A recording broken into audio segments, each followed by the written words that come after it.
আসসালামু আলাইকুম বন্ধুরা, আশা করছি সকলেই ভালো আছেন। বঙ্গবন্ধু টি-20 কাপের চতুর্থ দিন শেষে তো বন্ধুরা চলুন দেখে আসি কোন দল কত নাম্বার স্থানে অবস্থান করছে, তার পয়েন্ট টেবিলটি চলুন দেখে আসি। বন্ধুরা, ভিডিওটি ভালো লাগলে অবশ্যই ভিডিওতে একটি লাইক দিয়ে চ্যানেলটি সাবস্ক্রাইব করে দিবেন। বন্ধুরা, বঙ্গবন্ধু টি-20 কাপের চতুর্থ দিন শেষে আমরা যদি পয়েন্ট টেবিলের দিকে তাকাই তাহলে কিন্তু আমরা দেখতে পাচ্ছি যে গাজী গ্রুপ চট্টগ্রাম তারা কিন্তু 3টি ম্যাচ খেলে 3টিতেই জিতেছে। তাদের পয়েন্ট কিন্তু 6।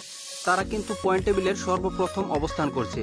তারপরে রয়েছে 2 নম্বরে মিনিস্টার গ্রুপ রাজশাহী, তারা কিন্তু 3টি ম্যাচ খেলেছে, 3টিতে 2টিতে জিতেছে, 1টিতে হেরেছে এবং তাদের পয়েন্ট কিন্তু 4।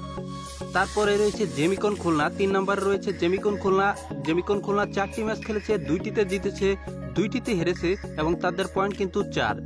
এরপরে রয়েছে ফরচুন বরিশাল 4 নম্বরে। তো এই 4 নম্বরে ফরচুন বরিশাল মাত্র 3টি ম্যাচ খেলেছে, 3টিতে 1টিতে জিতেছে, 2টিতে হেরেছে, তাদের পয়েন্ট কিন্তু 2। তারা কিন্তু 4 নম্বরে অবস্থান করছে।